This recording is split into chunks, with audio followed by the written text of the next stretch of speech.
So when you think of Japanese interior design, what first comes to mind? Is it just, stark rooms, clean lines, that whole minimalist vibe? What if I told you there's this profound, centuries-old philosophy hiding just beneath that surface, something maybe we've all been missing? Welcome to the Deep Dive. Today we're going way beyond just the look of things. We want to explore the real depth, the intention behind Japanese interior design. Our mission, really, is to unpack how it balances emotional connection, natural elements, and functional beauty so well. We're going to dig into the fundamental principles that create this amazing harmony between people and their surroundings. Maybe inviting you and us to slow down a bit, appreciate imperfection, and find some real meaning and simplicity, even in your own home. The source material we looked at for this deep dive was full of surprising insights and practical ideas too, honestly. It definitely shifted how we think about designing a home. So yeah, let's jump right in. Okay, so we often see Japanese design boiled down to this, almost cliche image, right? Clean lines, maybe some empty rooms. But I feel like there has to be a much richer story under that. What's the deeper philosophy there that maybe as outsiders we don't always get? Yeah, that's a great starting point. What's really fascinating is that the core of Japanese interior design isn't about trends, things that come and go. It's fundamentally about creating harmony between people and their environment.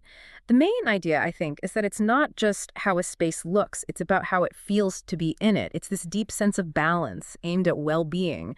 And these principles, they've stayed relevant for so long because they tap into something really basic, a human need for connection and, simplicity in our homes. And nothing seems to capture that idea quite like wabi-sabi. You hear that term a lot. It really feels like it's right at the heart of this philosophy. In Western design, we tend to value what's brand new, perfect, flawless. So how does wabi-sabi just flip that completely? What does finding beauty in imperfection actually look like in a home? Right, wabi-sabi. It's so much more than just rustic chic, which is how it sometimes gets translated. It's really a worldview. It invites us to see beauty in things that are, transient and imperfect. It embraces things like asymmetry, a bit of roughness, the natural aging process. It comes from Zen Buddhist ideas about simplicity, the key takeaway. Every little crack or bit of fading isn't seen as a flaw. It's actually a valued part of the object's story, adding history and depth.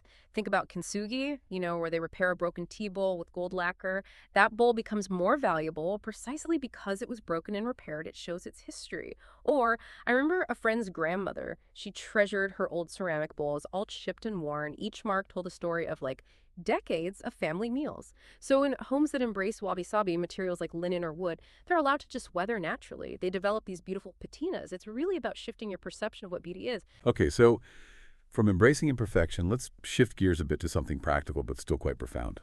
Dividing space. Western homes usually have permanent, solid walls, fixed rooms, but Japanese design seems way more flexible. Can you tell us about shoji screens, those delicate wooden frames with the translucent paper? Shoji screens. Yeah, they're ingenious, really. Their main function is to create flexible living areas. Spaces can literally transform depending on what you need at the moment, so definitely not just decorative pieces. And the light, the way it filters through that translucent washi paper, it's a traditional Japanese paper, really good at diffusing light. It creates this soft, shifting ambiance. Solid walls just can't do that. It brings a kind of fluid quality to a room. Culturally, they're used to manage flow, bring in light, but also maintain privacy. It's quite different from how they're often viewed in the West, sometimes just as an exotic decoration. And you see modern takes on it too, like sliding glass panels that echo the same idea.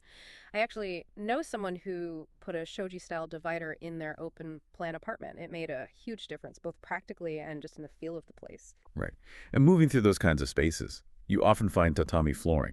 I remember the first time I walked barefoot on real tatami. It was in a ryokan, a traditional inn in Kyoto. It has this slight springiness, made from tightly woven rice straw. It's a totally different feeling underfoot compared to anything in a Western home. Yeah. What makes tatami so fundamental? Oh, tatami mats are absolutely central to traditional Japanese living, culturally, I mean. Rooms were even measured by how many tatami mats fit inside, and they're crucial for ceremonies, for sleeping arrangements, just daily life. Plus, the subtle smell of fresh tatami. It has this really grounding effect. It's quite distinct. There's this kind of modern myth that tatami doesn't work with contemporary lifestyles, but that's just not accurate. I have a friend with a very modern apartment in Tokyo, and she has this beautiful tatami corner integrated seamlessly. And beyond the feel and look, they're surprisingly practical. Because they're made of natural fibers, they offer really good insulation and help control humidity. pretty useful in different climates. Something else I found really fascinating was the Ngawa, this kind of transitional porch or veranda space. It seems to create this incredible link between the inside of the home and the garden. It feels different from just a Western patio, which is often just, for grilling or hanging out. What is the Ngawa really about? How does it function differently? The Ngawa, yeah, it's special. It's not just a deck or a porch in the Western sense. It's more like a contemplative buffer zone. A professor I had explain it represents the Japanese idea of ma, which is like the meaningful emptiness or pause between things. Yeah. So it's a place where you might sit quietly with your morning tea, maybe watch the rain hitting the garden stones, or just observe the seasons changing in stillness. So yeah, probably not the spot for a big, noisy BBQ.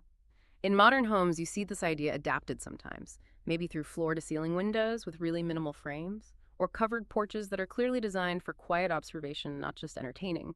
The whole point is to create that intentional, thoughtful pause between the inside and the outside world. That connection to the outside really leads us nicely into talking about materials. Japanese interior design seems to prioritize honest, often unprocessed materials. It's not just how they look, but how they feel, right? How they connect you back to nature. I'm thinking of things like Hinoki cypress with that lemony scent, or the richness of cedarwood. That tactile quality seems to make spaces feel more alive. That's a really crucial point. That deep connection often stems from Shinto beliefs, this reverence for natural elements. So the typical palette includes woods, yes, like cedar and hinoki, but also things like washi paper, bamboo, stone, clay. There's a bit of a misconception, I think, that all Japanese interiors have to be pale or monochrome. That's not necessarily true. The real beauty lies in how these materials engage more than just your sight. It's how they feel to the touch, how they might smell, how they change and age over time. For instance, in a kitchen renovation I consulted on recently, the clients chose natural stone countertops with all their variations visible, and unlacquered brass fixtures, specifically so they would develop a patina over time. It just created this incredibly rich sensory grounding feeling in the space. And when you step inside, you might see something like a tokonoma, this recessed alcove space. It seems so strikingly simple, especially compared to Western display shelves that are often just crammed with stuff. What's the thinking behind that kind of restraint? How is it fundamentally different from just being a decorative shelf? Oh, it's profoundly different. The tokonoma isn't just for showing things off randomly. It has this deep philosophical significance. It's a curated display space, and what's in it often changes with the seasons or for special occasions, even just reflecting a mood. Typically, you'll find maybe just 3 carefully selected items, like a hanging scroll, perhaps a seasonal flower arrangement that's ikebadana, and maybe one small sculptural piece. This incredible restraint forces you to focus. It creates a point for contemplation, not just a quick glance. So yeah, definitely not just another shelf for knickknacks. It's a dedicated space for mindful appreciation. And you can apply that idea in modern homes too. Maybe create a specific dedicated display area somewhere. Choose items with real intention instead of just filling space. I know someone who has this simple little niche by their entryway. They just have one piece of art and maybe a branch from their garden, and they change it out every month or so to reflect the season. It's surprisingly powerful. The way light is used is also incredibly different, isn't it? I remember staying in that traditional inn, and the lighting was just transformative. It was so unlike the bright, uniformly lit rooms we often have in the West. Japanese design seems to treat light as this fluid, dynamic thing. How does that philosophy work compared to our usual approach? Right, that's a huge difference. Instead of relying on, say, one bright overhead fixture that just floods the whole room with light, traditional Japanese spaces tend to use lower layered light sources. Think paper lanterns and shan, maybe candles historically, or just indirect lighting creating pools of illumination here and there. This approach does a beautiful job of mimicking the natural rhythms of light like dawn and dusk. And that actually aligns much better with our body's natural responses to light. The issue in the West is often this over-reliance on bright, central overhead lights, which can feel quite harsh or even sterile sometimes. I actually experimented with this in my own living room. Just by replacing one bright ceiling light with several smaller, lower lamps at different heights, the whole ambiance changed. It became so much calmer, more intimate. It felt more authentic somehow, more aligned with how humans probably experienced light indoors for centuries. What really strikes me is how well these ancient principles seem to fit with contemporary life. They Yeah. really align with this modern interest in creating thoughtful spaces, intentional spaces that actually support our well-being. It's not just about how it looks anymore, is it? No, exactly. The relevance goes way beyond just the visual appeal, the aesthetics.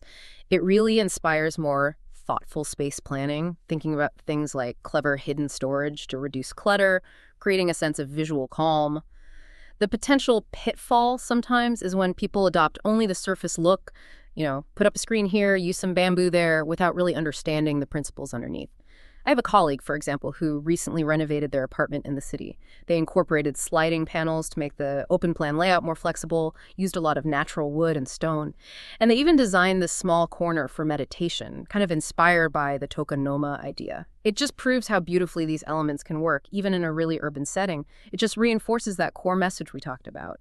A clean space isn't really the goal. The meaningful space is. So we've kind of journeyed through this deeper philosophy of Japanese interior design. From embracing imperfection with wabi-sabi to blurring those lines between inside and out with the Yongawa, honoring natural materials, it seems pretty clear that bringing these principles into your home can change more than just how it looks. It can actually change how it feels to be in that space, leading to this profound sense of intentional calm. Absolutely. These design principles, they're not just rules for decorating. They're really expressions of a whole philosophy. One that values harmony, the beauty of things being transient, and a deep connection to nature. In a world that's constantly pushing for more, newer, faster, louder. There's something almost quietly revolutionary about choosing less, maybe older, simpler things. It's about creating environments that respect natural materials, yes, but also respect our own human needs for peace and connection. So maybe a final thought for you to consider is this. How could creating spaces in your own life, spaces that honor natural materials, that embrace a little imperfection, that prioritize tranquility, how could that truly nurture you? Perhaps it offers a path back to a sense of balance, presence, and maybe even peace right there within your own home.